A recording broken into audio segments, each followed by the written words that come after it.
mo lang alam Ito na po, si Agent P. at biglang Papanig na siya ay kumakanta. Di nagtagal ay napaibig mo. Beng, harap ka, Beng! Tay, harap ka dali! Mula umaga hanggang uwian natin lagi. Beng, dali! Nox. Ayun na po si Agent B, Mongoloid. Agent Bebeng and Mongoloid tae. Lang ganon.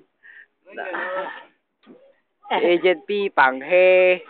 Huwag niya, Artino. Kulang pa po ang mga agent ngayon dahil sila ay wala pa. Agent Pinapasilip po ni Bebeng ang dalawa dito. Agent Pango, pango!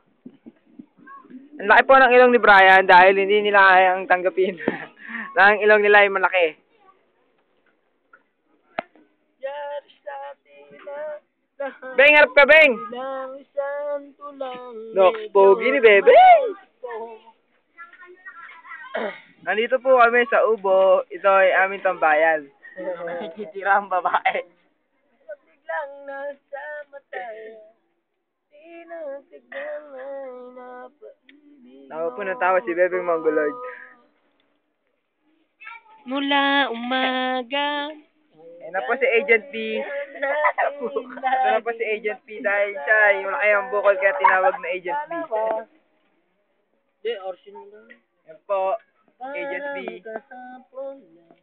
Nangyari sa akin ang lahat, di lang isang tulang, medyo romantiko ang banat. Hindi ko lang alam kung paano. Si Agent B, ayun na. Ayun, si Sarento ba? Ayun. Naglalaba. Tama na. Si Bebeng Mong. Si Bebeng Mongoloid. Bebeng Mong. Tama na yun, si. Gara mo na yun. Sabi! Sa loob. Nandito po si Agent si pang isa. Ang daming agent, oh. Ano pa yung mamang maliit? Ayun na yung mamang maliit. Ayun na yung mamang maliit. Mamang maliit. Kaya siya tinawag na mamang maliit dahil siya hindi lumalaki. Sa edad niyang 14. Nang oyos na 14 na pala ito. Hindi alam ko ito yung 32 ka na ito yan. 15 pala, 15. Yan po. Yan po ang mamang maliit.